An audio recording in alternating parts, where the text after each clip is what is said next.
Good afternoon. My name is Porter Beal, and for my senior capstone project, this is my presentation titled Charleston, South Carolina's Flooding Problem. Moving to the second slide. So, for the history and background, a lot of research went into this, but some key points are so that although the peninsula has been prone to flooding since it was founded, the problem has been worsening in recent years. And for an NCCOS aided study, they found that there are about 4 flooding hours in the year 1950, and in 2014 this increased to a total of 42 hours. And there's my source right there.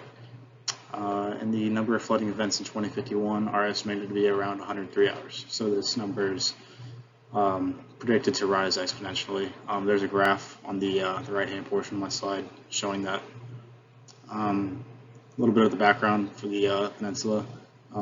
Charleston was built on a salt marsh, and of course, since it's a peninsula, there's 3 sides of water surrounding it. A little bit more history. There's been a lot of issues with the high tide, or as it's otherwise known as king tide. And so in 2016, the record was broken with 50 total tidal flood days. Moving on to the third slide. In my paper, I talked about a lot of the effects that residents deal with concerning the flooding. So there's an estimated 78,838 properties that are at a substantial flood risk in South Carolina, whereas Charleston County makes up a large majority of those numbers. And so it collectively adds up to about $300 million in homeowners' losses. Some specific stories that I like to detail. First off, a resident named Christopher Fowler.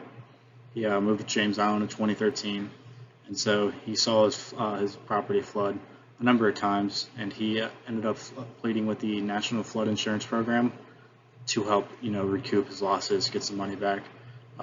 During his time owning the property, they only paid him about $20,000. Whereas he needed about $100,000 to help him, raise his property. The foundation was too low, and so this was one of the major problems that contributed to it flooding. And so, simply enough, there was not enough money to raise the foundation of his property, only to help clean up the flooding afterwards.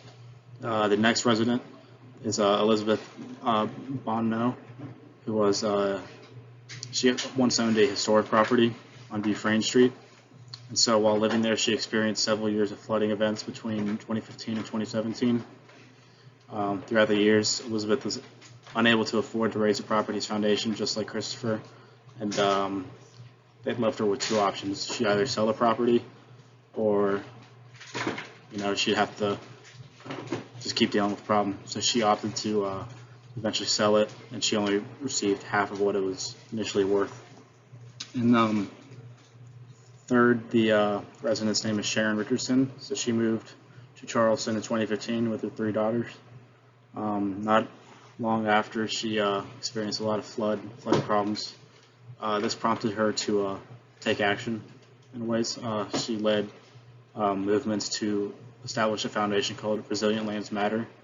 And she's also been involved with multiple other organizations, but she's a good story to tell for people that have, been affected by flooding, but eventually, taken it upon themselves to actually help fix the problems instead of just being a victim.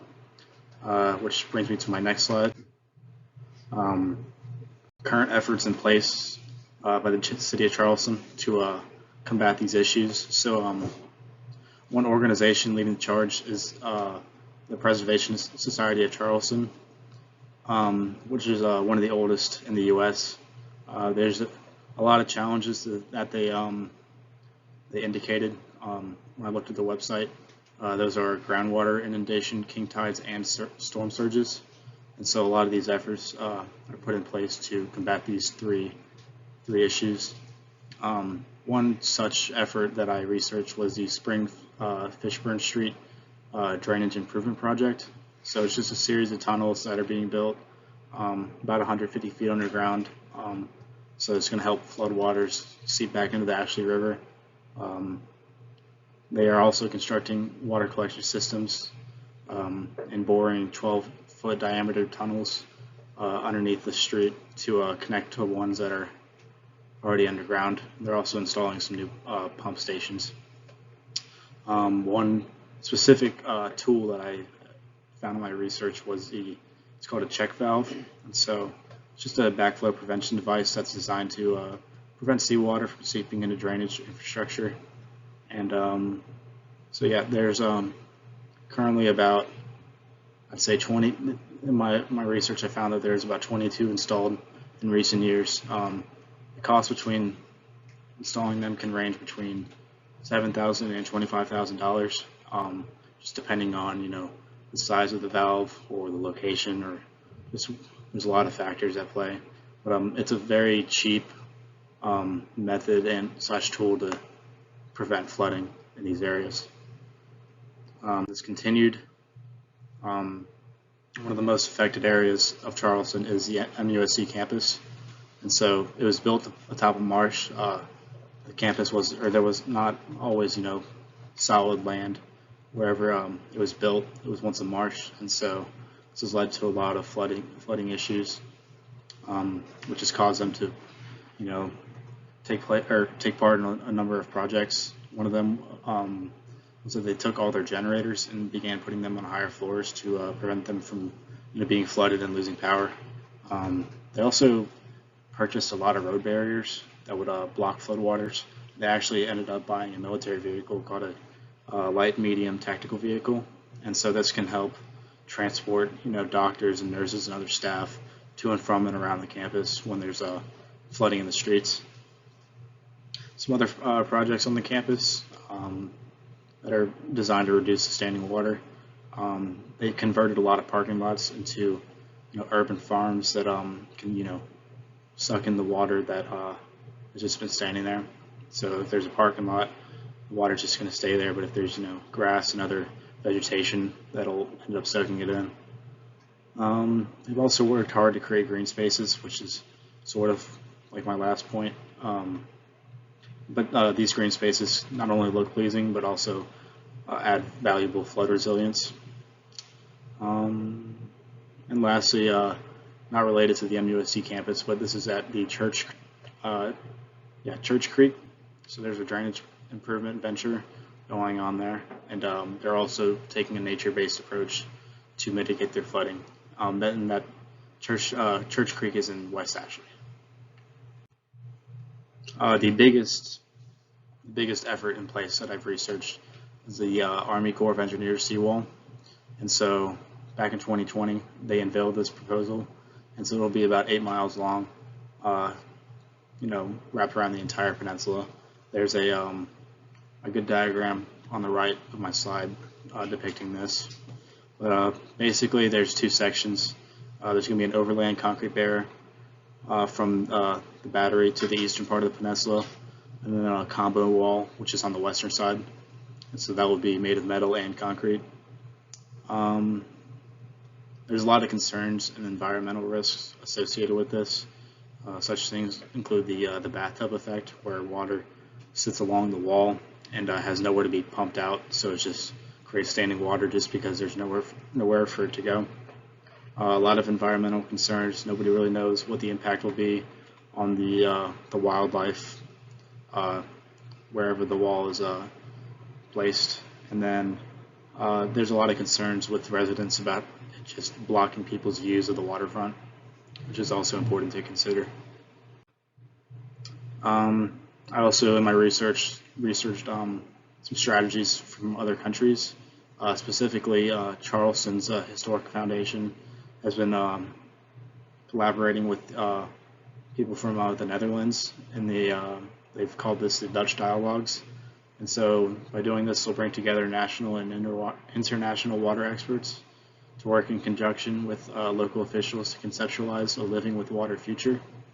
And so the Dutch have had a long history of dealing with floodwaters. It's been going on for about 1,000 years now, and so they're pretty much masters at this by now. So it's important to get their feedback and see what strategies they've been using. Most engineering projects fall into the stopwater strategy. Some Other examples not in the Netherlands include the Thames Barrier in England, and also the Three Gorges Dam in the Yangtze River Valley in China.